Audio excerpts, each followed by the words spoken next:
ಇತ್ತೀಚಿನ ಸಂಚಿಕೆಗಳನ್ನು ಜಾಹೀರಾತಿನ ಕಿರಿಕಿರಿ ಇಲ್ಲದೆ ನೋಡಿ.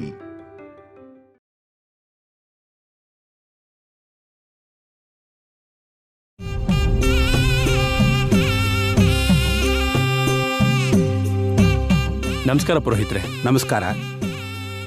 ಹೊಸ ಜೋಡಿ ಅರ್ಚನೆ ಮಾಡಿ. ಹೆಸರು, ನಕ್ಷತ್ರ, ರಾಶಿ ಹೇಳಪ್ಪ. ಅವನಿ,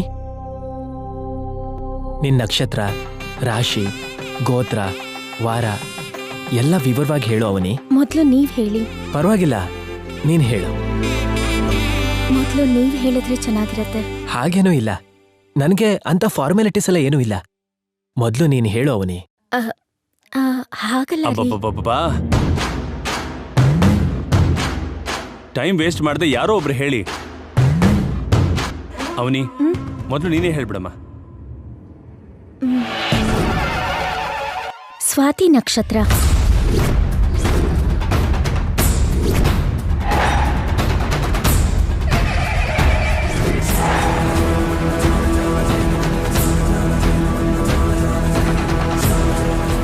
ಭರಣಿ ನಕ್ಷತ್ರ. 3ನೇ ಪಾದ. 4ನೇ ಪಾದ. ತುಲಾ ರಾಶಿ. ಮೇಷರಾಶಿ. ವೈಶಾಖ ಮಾಸ. ಕಾರ್ತಿಕ ಮಾಸ. ಗುರುವಾರದ ದಿನ ಹುಟ್ಟಿತು. ಶುಕ್ರವಾರದ ದಿನ ಹುಟ್ಟಿರೋ ಹುಡುಗಿನೇ ನನ್ನ ಮನೆಗೆ ಸೊಸೆ ಆಗೋ ಹಾಗೆ ಮಾಡು ತಾಯಿ.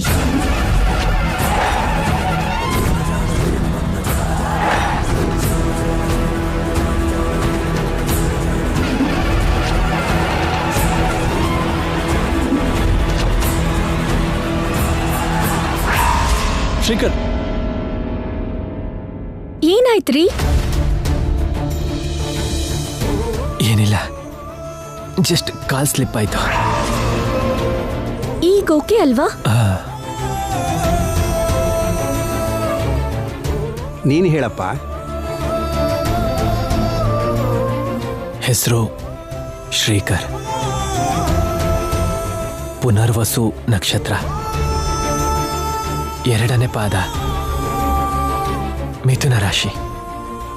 ಮಂಗಳವಾರ ದಿನ ಹುಟ್ಟಿದ್ದು. ಓಂ ಪದ್ಮೇ ಸ್ಥಿತಾಂ ಪದ್ಮವರ್ಣಾಂ ತಾಮಿಹೋಪಫ್ಯೇ ಶ್ರಿಯಂ ಚಂದ್ರಾಂ ಪ್ರಭಾಸಾಂ ಯಶಸಾ ಜ್ವಲಂತೀಂ ಶ್ರಿಯಂ ಲೋಕೆ ದೇವದುಷ್ಟಾಮುದಾರಾಂ ತಾಂ ಪದ್ಮಿನೀಮೀಂ ಶರಣಮಹಂ ಪ್ರಪದ್ಯೆ ಏರ್ಮೇ ಲಕ್ಷ್ಮೀ ಏರ್ಮೇ ನಶ್ಯತಾಂ ತ್ವಾಂ ವೃಣೇ ಸರ್ವಮಂಗಳಮಾಂಗಲ್ಯೇ ಶಿವೆ ಸರ್ವಾರ್ಥಸಾಧಿಕೆ ಶರಣ್ಯೇ ತ್ರ್ಯಂಬಕೆ ದೇವಿ ನಾರಾಯಣಿ ನಮೋಸ್ತುತೆ. ಹರಿ ಓಂ. ಆಪದಾಮಪಹರ್ತಾರಂ ದಾತಾರಂ ಸರ್ವಸಂಪದಾಂ ಲೋಕಾಭಿರಾಮಂ ಶ್ರೀರಾಮಂ ಭೂಯೋ ಭೂಯೋ ನಮಾಮ್ಯಹಂ. ಶ್ರೀರಾಮ ರಾಮ ರಾಮೇತಿ ರಮೇ ರಾಮೇ ಮನೋರಮೇ ಸಹಸ್ರನಾಮ ತತ್ತುಲ್ಯಂ ರಾಮನಾಮವರಾನನೆ. ಧ್ಯಾಯೇತ್ ಪದ್ಮಾಸನಸ್ಥಾಂ ವಿಕಸವದನಾಂ ಪದ್ಮಪತ್ರಾಯತಾಕ್ಷೀಂ ಹೇಮಾಭಾಂ ಪೀತವಸ್ತ್ರಾಂ ಕರಕಲಿಕಲಸುದ್ಧೇಮ ಪದ್ಮಾಂ ವರಾಂಗೀಂ. ಶ್ರೀಕರ್ ಅವರೇ,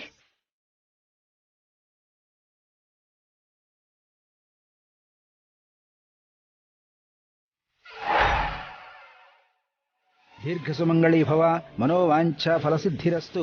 ಶತಮಾನಂ ಭವತಿ ಶತಾಯುಃ ಪುರುಷಃ ಶತೇಂದ್ರಿಯ ಆಯುಷ್ಯೇವೇಂದ್ರಿಯೇ ಪ್ರತಿಷ್ಠತಿ.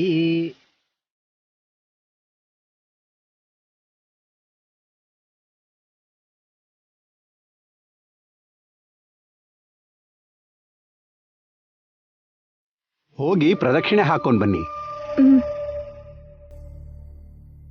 ಶ್ರೀಕರ್ ಅವರೇ ಬನ್ನಿ.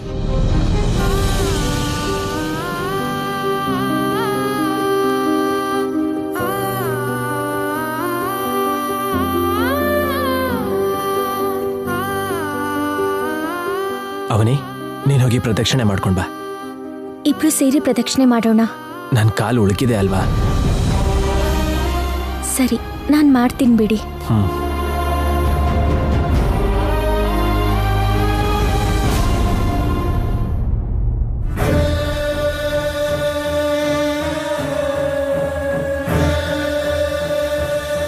ಅವನಿ, ಏನಾಯ್ತಮ್ಮ?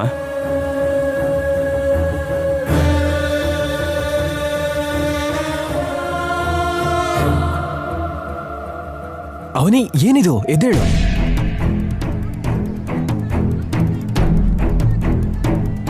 ಒಂದ್ ಹೆಣ್ಣಿನ ಜೀವನದಲ್ಲಿ ತುಂಬಾ ಕನ್ಸುಗಳಿರತ್ತೆ. ಪರಿಸ್ಥಿತಿ ಪ್ರಭಾವದಿಂದ ಆ ಕನ್ಸುಗಳನ್ನ, ಆಸೆಗಳನ್ನ ಸಾಯಿಸ್ಕೊಂಡು ಬದುಕ್ತಾಳೆ. ನನ್ನ ವಿಷಯದಲ್ಲಿ ಅಂದ್ಕೊಳ್ದೇ ಇರೋದೆಲ್ಲ ನಡೆದಿದೆ. ಮನುಷ್ಯರಲ್ಲಿ ದೇವ್ರಿರ್ತಾನೆ ಅಂತ ಕೇಳಿದ್ದೀನಿ, ಆದರೆ ದೇವ್ರಂತ ಗಂಡ ನನಗೆ ಸಿಗ್ತಾರೆ ಅಂತ ಯಾವತ್ತೂ ಅನ್ಕೊಂಡಿರ್ಲಿಲ್ಲ.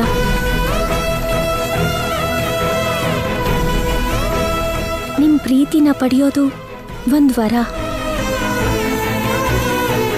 ನಿಮ್ಮ ಜೊತೆ 100 ವರ್ಷದ ಪ್ರಯಾಣ ಅಮೂಲ್ಯ.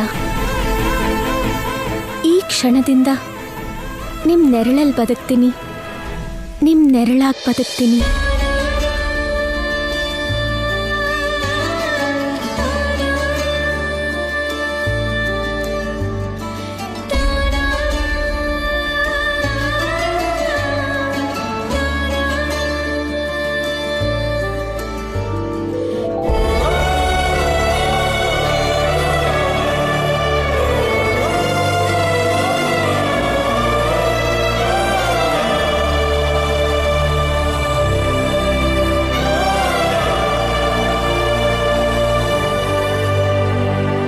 ಲೇ, ಅವಳು ಮಾತಾಡೋದನ್ನ ನೋಡ್ತಿದ್ರೆ ನೀನು ಒಂದು ಕ್ಷಣ ದೂರ ಆದ್ರೂ ತಡ್ಕೊಳ್ದಿರೋ ಅಷ್ಟು ನಿನ್ನ ಅವಳು ಇಷ್ಟಪಡ್ತಿದ್ದಾಳೆ.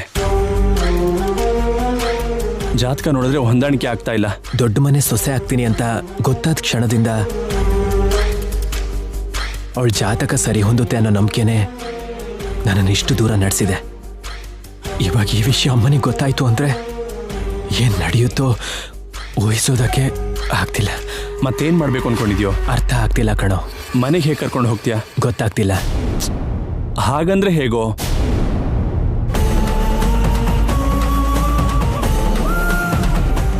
ನನ್ನ ಹತ್ರ ಪ್ರಶ್ನೆಗಳನ್ನ ಬಿಟ್ರೆ ಉತ್ತರನೇ ಇಲ್ಲ ಕಣೋ. ಅವಳು ನೋಡಿದ ಕ್ಷಣನೇ ನೀನ್ ಜಾತಕದ ಬಗ್ಗೆ ಯೋಚನೆ ಮಾಡಿದ್ರೆ ಪರಿಸ್ಥಿತಿ ಇಷ್ಟು ದೂರ ಬರ್ತಿರ್ಲಿಲ್ಲ ಅಲ್ವೇನೋ? ಪ್ರೀತಿಗೆ ಜಾತಕ ಅನಾವಶ್ಯಕ ಅಲ್ವೇನೋ? ಪ್ರೀತಿಗೆ ಅವಶ್ಯಕ ಅಲ್ಲ ಕಣೋ, ಅದು ನಿಮ್ ಕುಟುಂಬದವ್ರಿಗೆ ಅಗತ್ಯ ಅಲ್ವಾ?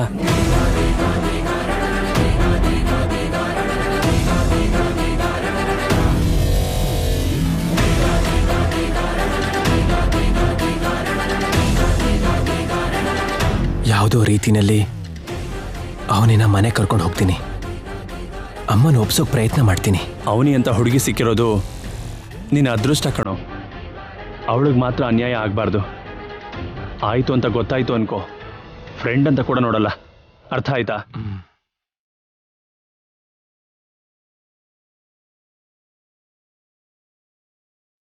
ಹ್ಯಾಪಿ ಮ್ಯಾರಿಡ್ ಲೈಫ್ ಅಮ್ಮ. ಥ್ಯಾಂಕ್ಸ್ ಅಣ್ಣ.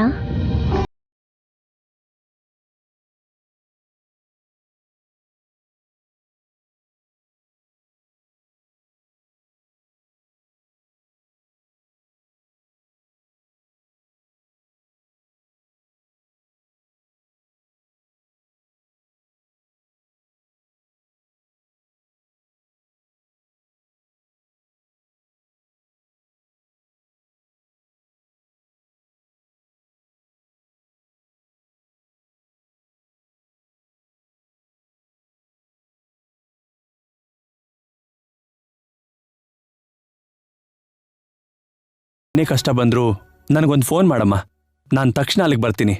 ನನ್ನ ಕಷ್ಟಗಳನ್ನ ದೂರ ಮಾಡೋನು ನನ್ನ ಕೈ ಹಿಡ್ತಿದ್ದಾನೆ. ಇನ್ನು ನನಗೇನು ಕಷ್ಟ ಇರತ್ತಣ್ಣ? ನಿನ್ನ ಮಾತು ಸತ್ಯನಮ್ಮ. ಸರಿ ಸರಿ, ಇನ್ನು ನೀವು ಹೊರಡಿ, ನಾನು ಆಮೇಲೆ ಸಿಗ್ತೀನಿ. ಸರಿ.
ಆದ್ರೆ ನೀವು ನನ್ನ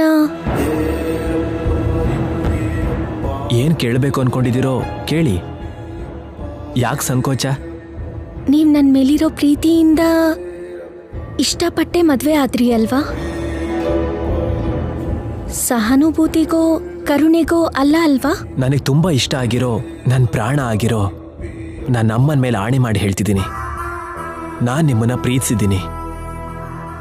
ಆ ಪ್ರೀತಿಯಿಂದಾನೇ ಮಾಡ್ಕೊಂಡಿದ್ದೀನಿ. ನನ್ನ ಮೀಟಿಂಗ್ಸ್ ಆಗಿರೋದಕ್ಕೆ ನಾವು ಇವತ್ತೇ ಹೊರಡೋಣ. ಮೊದಲು ನಮ್ಮ ಮನೆಗೆ ಹೋಗಿ ಆಮೇಲೆ ನಿನ್ನ ಅಕ್ಕನ ಹತ್ರ ಹೋಗೋಣ, ಸರಿನಾ? ಲಗೇಜ್ ಪ್ಯಾಕ್ ಮಾಡ್ಕೊಳ್ಳೋಣ.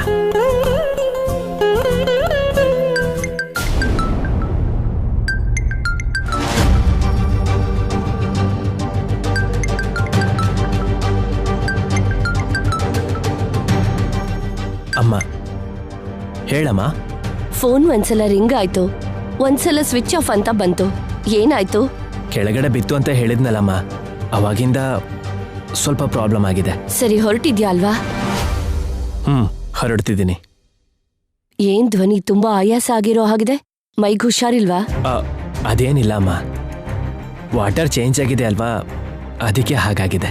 ಆರೋಗ್ಯ ಚೆನ್ನಾಗಿದೆ ಅಲ್ವಾ? ಚೆನ್ನಾಗಿದೆ ಅಮ್ಮ. ನಿನಗೆ ಹುಷಾರಿಲ್ಲ ಅಂದ್ರೆ ನಿನಗೇನಾಯ್ತು ಅನ್ನೋ ಭಯದಲ್ಲಿ ನನಗೆ ಚಿಂತೆ ಶುರುವಾಗ್ಬಿಡುತ್ತೆ. ನೀವು ಬ್ಯಾಗ್ ರೆಡಿ ಮಾಡ್ಕೊಳ್ಳಿ, ನಾನು ಈಗಲೇ ಬರ್ತೀನಿ.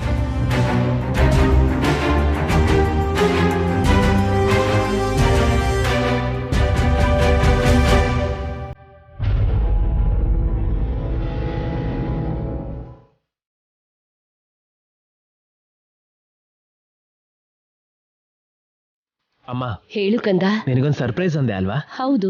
ತಗೊಂಡ್ ಬರ್ತಿದ್ದೀನಿ ಅಮ್ಮ. ಹೌದಾ? ಏನದು? ಏನೋ ಅಂದ್ರೆ ಹೇಳು ಶ್ರೀ. ಅದು ಇದು ಅಂತ ಹೇಳ್ತಾ ಇದ್ದೀಯೇ ಹೊರತು ವಿಷಯ ಮಾತ್ರ ಹೇಳ್ತಿಲ್ಲ. ನಾನು ಕೂಡ ನಿನ್ನ ಹತ್ರ ಒಂದು ವಿಷಯ ಹೇಳಬೇಕು. ಆವಾಗ ಸಂತೋಷದಿಂದ ಬೇಗ ಹೊರಡ್ತೀಯ ನೀನು, ಇಲ್ಲ ಅಂದ್ರೆ ಲೇಟ್ ಮಾಡ್ತೀಯ. ಅದೇನು ಅಂತ ಹೇಳ್ತೀನಿ, ಕುಣಿದು ಕುಪ್ಪಳಿಸೋದಕ್ಕೆ ರೆಡಿಯಾಗಿರು. ಇವತ್ತು ನಿನ್ನ ನಿಶ್ಚಿತಾರ್ಥ.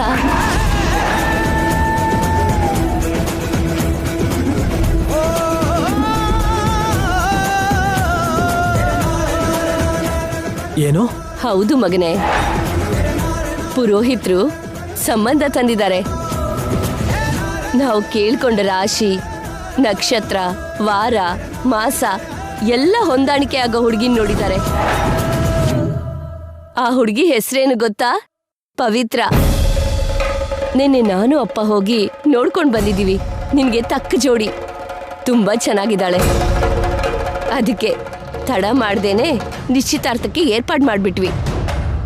ನಿಶ್ಚಿತಾರ್ಥ ಆದ ತಕ್ಷಣ ಒಳ್ಳೆ ಲಗ್ನ ನೋಡಿ ಮದ್ವೆ ಮಾಡ್ಬಿಡ್ತೀವಿ.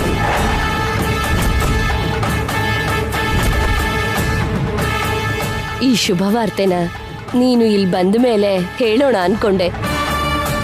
ಮನೆ ಪರಿಸ್ಥಿತಿಗಳನ್ನ ನೋಡಿ ಅಲ್ಲಿವರೆಗೂ ಕಾಯೋಕ್ಕಾಗದೆ ಹೇಳ್ಬಿಟ್ಟೆ. ಸಂತೋಷದಿಂದ ನಿನಗೆ ಮಾತೆ ಬರ್ತಿಲ್ಲ ಅಲ್ವಾ? ನಮ್ಮ ಕನಸು ನೆರವೇರ್ತು ಮಗನೇ. ಊರಿಗೆ ಕೊಟ್ಟಿರೋ ಮಾತನ್ನ ನಾವು ಉಳಿಸ್ಕೊತಾ ಇದ್ದೀವಿ. ನೀನು ನನ್ನ ಮಾತಿಗೆ ಇಲ್ಲ ಅನ್ನೋ ನಂಬಿಕೆಯಿಂದ ಎಲ್ಲ ಏರ್ಪಾಡು ಮಾಡ್ಬಿಟ್ಟೆ. ನೀನು ಬರೋದೊಂದೇ ಬಾಕಿ. ಬೇಗ ಹೊರಡು, ಸರಿನಾ?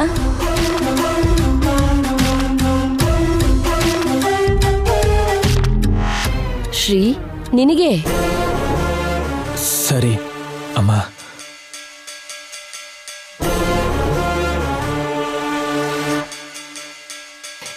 ರೀ, ಏನ್ರಿ?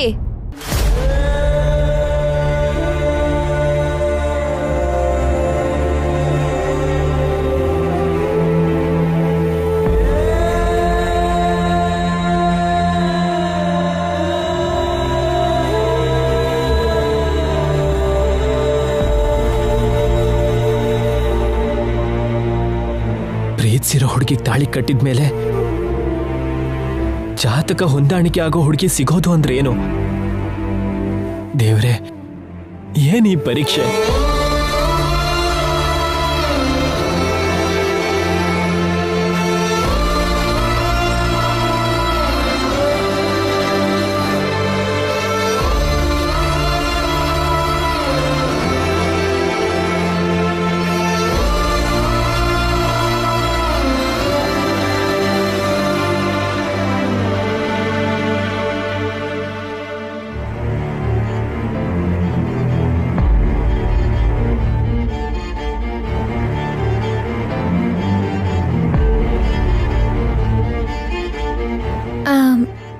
ಎಲ್ಲ ರೆಡಿ ಮಾಡಿದ್ದೀನಿ, ಚಾರ್ಜರ್ ಕೂಡ ಇಟ್ಟಿದ್ದೀನಿ. ನಿನ್ನನ್ನು ನಮ್ಮ ಮನೆಯವ್ರಿಗೆ ಸೊಸೆ ಅಂತ ಪರಿಚಯ ಮಾಡೋದಕ್ಕೆ ದೊಡ್ಡ ಯುದ್ಧನೇ ಮಾಡಬೇಕಾಗಿ ಬಂದಿದೆ. ಏನಾಯ್ತು?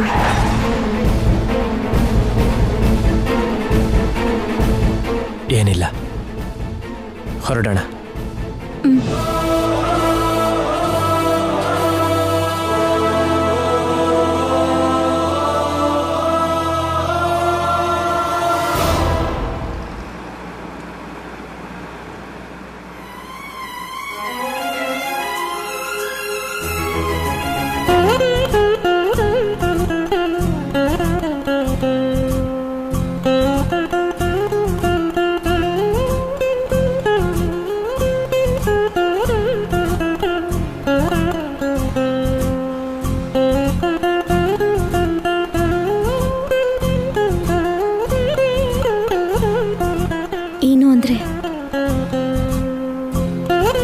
ಹೇಳು ಅವನಿ. ನಂಗೆ ಜಾತಕದ ಮೇಲೆ ನಂಬಿಕೆ ಇರ್ತಾ ಇರಲಿಲ್ಲ, ಆದ್ರೆ ಈಗ ನಂಬೇಕನ್ನಿಸ್ತಾ ಇದೆ. ನನ್ನ ಫ್ಯಾಮಿಲಿಯಲ್ಲಿ ಜಾತಕಕ್ಕೆ ತುಂಬಾ ಇಂಪಾರ್ಟೆಂಟ್ ಪ್ಲೇಸ್ ಇದೆ ಅವನಿ. ನೀವು ಪುನರ್ಜನ್ಮ ಎಲ್ಲ ನಂಬ್ತೀರಾ? ನಂಬೇಕು ಅವನಿ. ಆದ್ರೂ ಯಾಕೆ ಕೇಳ್ತಿದೀಯಾ? ನಿಮ್ಮಂತ ಒಳ್ಳೆ ಮನುಷ್ಯನ್ನ ಗಂಡನಾಗಿ ಪಡ್ತಿದ್ದೀನಿ ಅಂದ್ರೆ ಎಷ್ಟೋ ಜನ್ಮಗಳಲ್ಲಿ ಪುಣ್ಯ ಮಾಡಿರ್ಬೇಕು. ನೀನಂತ ಒಳ್ಳೆ ಹುಡುಗಿನ ಹೆಂಡತಿಯಾಗಿ ಪಡೆಯೋದಕ್ಕೆ ನಾನು ಕೂಡ ಎಷ್ಟೋ ಜನ್ಮಗಳ ಅದೃಷ್ಟದಿಂದ ಹುಟ್ಟಿರೋ ಹಾಗಿದ್ದೀನಿ.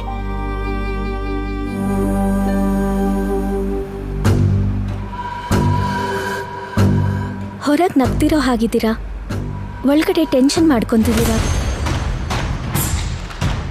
ದೊಡ್ಡ ಕುಟುಂಬ, ನಿಮ್ಮ ಮದುವೆ ಅದ್ದೂರಿಯಾಗಬೇಕು ಅಂತ ಅಪ್ಪ ಅಮ್ಮ ಅನ್ಕೊಂಡಿರ್ತಾರೆ.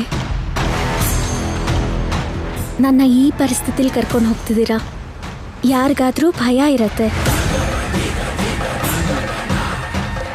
ನಿಮ್ಮ ಅಪ್ಪ ಅಮ್ಮ, ಅಕ್ಕಂದ್ರು, ಅಣ್ಣಂದ್ರು ನನ್ನ ನೋಡಿ ನಾನು ಇಷ್ಟ ಆಗಲಿಲ್ಲ ಅಂತ ಬೈದ್ರು, ಅರ್ಹತೆ ಇಲ್ಲ ಅಂತ ಹೊಡೆಯೋಕೆ ಬಂದ್ರು, ನಾನು ಸಹಿಸ್ಕೊಳ್ತೀನಿ ರೀ.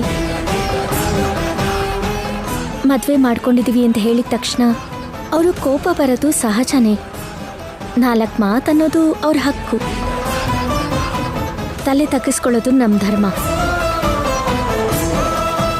ಅಲ್ಲಿ ಏನು ನಡೆದ್ರೂ ನಾನು ಮೌನವಾಗಿರ್ತೀನಿ. ನೀವು ಆ ವಿಷಯದ ಬಗ್ಗೆ ಯೋಚನೆ ಮಾಡಬೇಡಿ.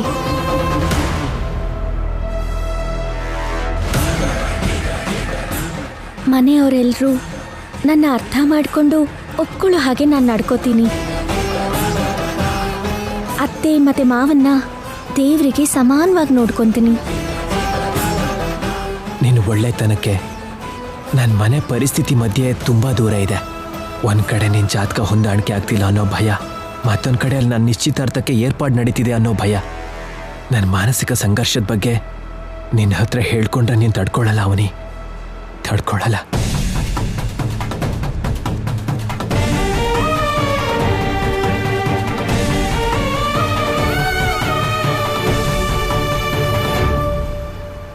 ಏನ್ ಹಾಗೆ ನೋಡ್ತಿದ್ದೀರಾ?